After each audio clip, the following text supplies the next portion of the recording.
টাকা আয়ের জন্য সন্তানদের উপর নির্যাতন চালিয়ে ভিডিও বানানোর অভিযোগে ক্রিম আপা খ্যাত কন্টেন্ট ক্রিয়েটর শারমিন শিলার বিরুদ্ধে মামলা দায়েরের পর তাকে গ্রেফতার করেছে পুলিশ। সাভার থেকে গ্রেফতার করে ক্রিম আপাকে আশুলিয়া থানায় নেওয়া হচ্ছে। আশুলিয়া থানার ওসি তদন্ত কামাল হোসেন এ তথ্য নিশ্চিত করেছেন। মামলার এজাহারে উল্লেখ করা হয়েছে, সাভার উপজেলার আশুলিয়ায় বসবাসকারী শারমিন শিলা ওরফে ক্রিম আপা পেশায় একজন বিউটিশিয়ান। সামাজিক যোগাযোগ মাধ্যমে তিনি ক্রিম আপা নামে পরিচিত। তিনি মেকআপের জন্য কাজ করাসহ বিভিন্ন ধরনের ক্রিম তৈরি করে বিক্রি করেন। তিনি নিজের ছেলে ও মেয়েকে নিয়ে সামাজিক যোগাযোগ মাধ্যম ফেসবুক সহ অনলাইনে বিভিন্ন ধরনের ভিডিও তৈরি করে পোস্ট করেন।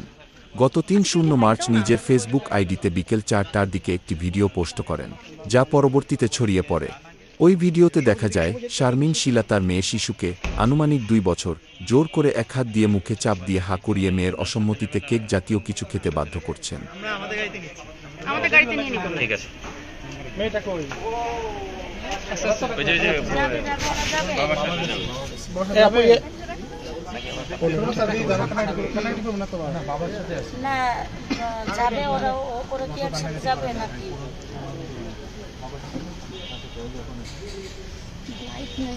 আচ্ছা যা, তোর বাসায় জায়গা যা,